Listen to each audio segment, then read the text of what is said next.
Assalamualaikum warahmatullahi wabarakatuh. Assalamualaikum warahmatullahi wabarakatuh. Selamat siang menjelang sore, sederalun semuanya, para follower dan pembaca setia Serambi Indonesia dan serambinews.com.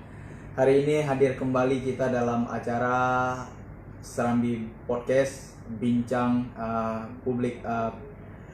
Hari ini saya sudah bersama Kepala Dinas Sosial Banda Aceh, Pak Rizal Junedi. Selamat siang, Pak.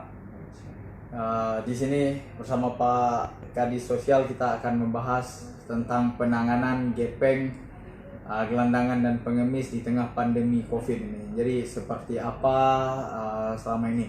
Kita ketahui Banda Aceh sebagai ibu kota provinsi tidak terlepas dari hadirnya banyaknya gelandangan dan pengemis, dan proses penelitipannya sudah dilakukan saban tahun, tapi faktanya gepeng itu selalu ada, terus ada penelitipan dan dia ada lagi. Mungkin di Banda Aceh salah satu peran besar selain penanganan hal-hal permasalahan sosial lain juga adalah masalah penanganan gelandangan dan pengemis. Ini menjadi salah satu peran ya Pak di kota Banda Aceh, karena memang salah satu yang paling banyak itu dibandingkan daerah ibu kota, kabupaten kota lainnya, Banda Aceh bisa kita katakan yang paling banyak.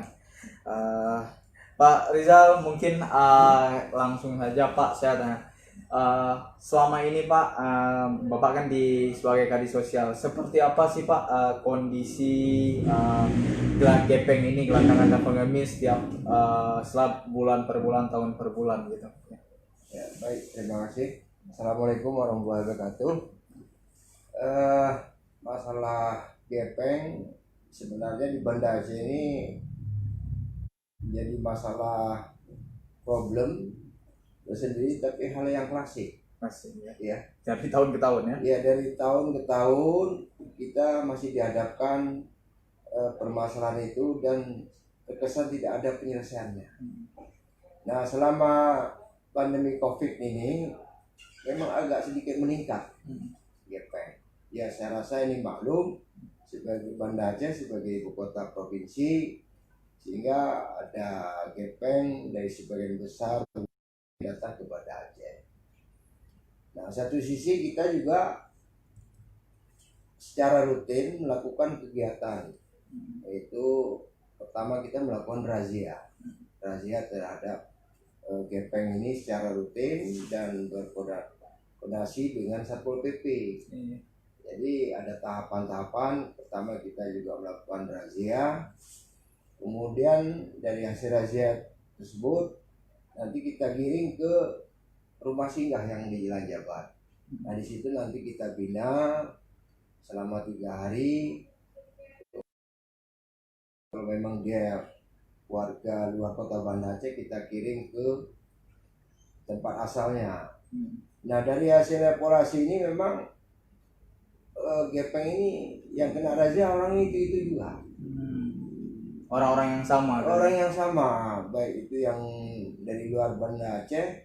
Nah, kalau untuk Banda Aceh sangat kecil persentasenya. Kecil lah persentasenya kalau saya bandingkan dengan berapa persen bisa? Kira-kira kalau ada 100 orang ditangkap, paling orang Banda Aceh 5 orang. Berarti hampir 95%. Menurut saya itu dari luar semua. Luar Banda Aceh. Iya. KTP-nya luar Banda Aceh. Banda Aceh.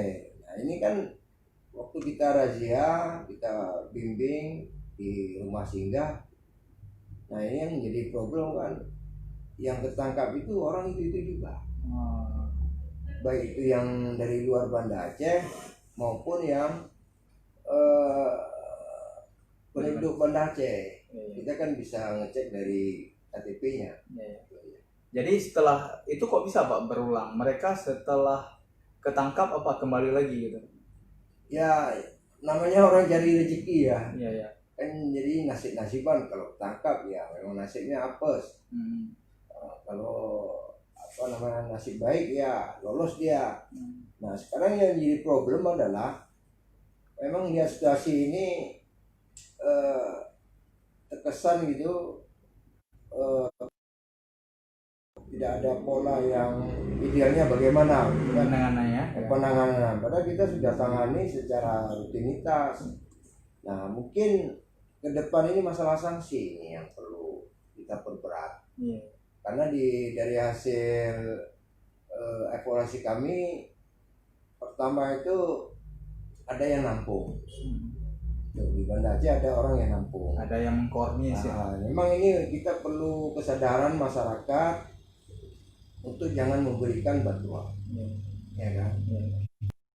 Bantuan, yang namanya kemanusiaan kadang-kadang orang melihat kasihan beri bantuan.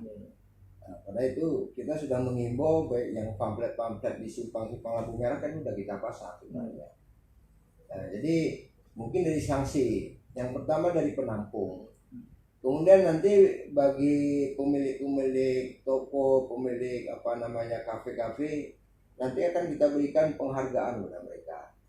Artinya kalau sifatnya mensupport terhadap apa yang akan kita lakukan, pemerintah Kota Banda Aceh akan kita berikan semacam reward lah, begitu. Jadi kalau nggak ada kerjasama ini, saya rasa agak sulit. Kemudian untuk sanksinya ini mungkin dapat diperberat. Yang selama ini sanksinya kan hanya untuk gepeng. Nah, nanti ke depan mungkin akan kita formulasikan bagi yang memberi kita kenakan sanksi juga. Iya gitu ya. Iya, sanksi. Misalkan kalau dapat kita denda. Karena yang memberi lah misalnya menumbuhkan gitu. Iya. Jadi kita nggak bisa menyalahkan juga yang memberi ini juga jadi menambah kalau nggak ada orang beri kan dia mungkin kalau Banda Aceh suatu saat mungkin nggak ada orang beri. Mungkin penggepeng ini kan akhirnya ya. Nah, kemudian selanjutnya gepeng ini bukan, saya melihat ada beberapa gepeng itu kehidupannya juga bukan miskin betul. Bukan miskin betul. Tapi memang sudah seperti menggantung. Padahal dia bisa beralih yang lain ya. Iya, bisa beralih yang lain. Artinya katakanlah adalah 1 tahun 2 tahun dia ngemil. Tapi kan kalau seandainya dia sebenarnya pemerintah cukup besar perhatian. Artinya bagi pengemis ini kan kalau orang miskin, jadi ya hampir semua daerah di kabupaten kota di Aceh ini hampir sama lah programnya kan. Kita diberikan bantuan sosial, bantuan modal usaha melalui dinas lain. Nah, tapi ini kan yang jadi masalah sosial ini kan perlu dukungan semua ini, bukan hanya tugas pemerintah, dari masyarakat. Ketika para gepeng ini ditertibkan, dibina, mereka pernah nggak Pak kita berikan bantuan usaha atau bantuan pelatihan skill, pernah nggak? Dan kemudian hasilnya seperti apa? Nah, kalau untuk Banda Aceh sendiri, karena sebagian yang gepeng ini kan kecil ya, tapi pernah kita lakukan untuk ini yang disabilitas yang tunanetra. Jadi pernah kita berikan peningkatan skill untuk masos itu. Ya. Rencana kita kemarin dari sebelum Covid sebenarnya saya mau imbau kepada hotel-hotel sesuai dengan misi Wali Kota Banda Aceh dalam rangka penerapan syariat Islam. Jadi di hotel-hotel ini kita tempatkan tunanetra nanti. Begitu. Ya. Jadi bisa menyediakan juga lapangan kerja buat mereka. Lapangan kerja, kemudian juga dalam mendukung dalam pelaksanaan syariat Islam gitu.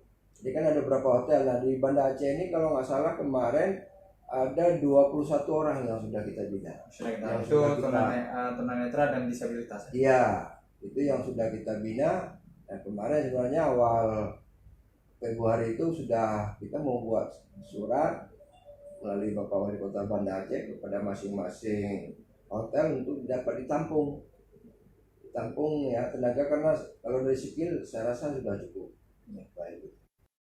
Sudah pernah ada pelatihan, jadi cuma mereka kita buat jalurnya saja ini ya kemana? Iya.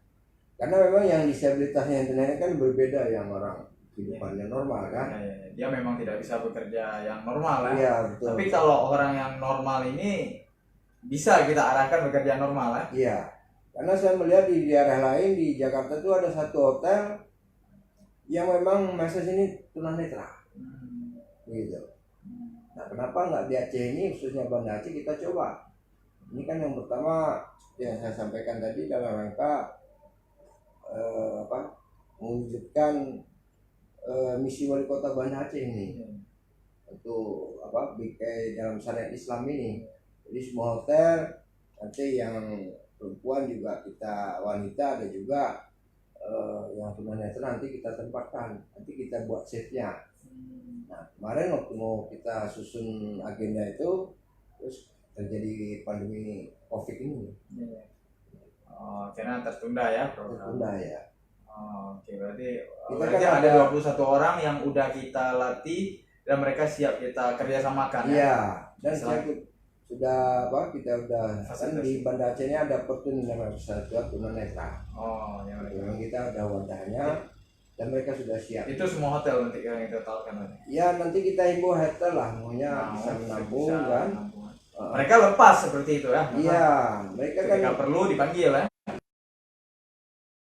memang yang buka secara mandiri, buka usaha sendiri kan nggak semua mampu kan. Nah, Nah nanti kita koordinasi dengan hotel atau memang standby di hotel atau memang nanti sistem apa namanya ada orderan baru dia datang.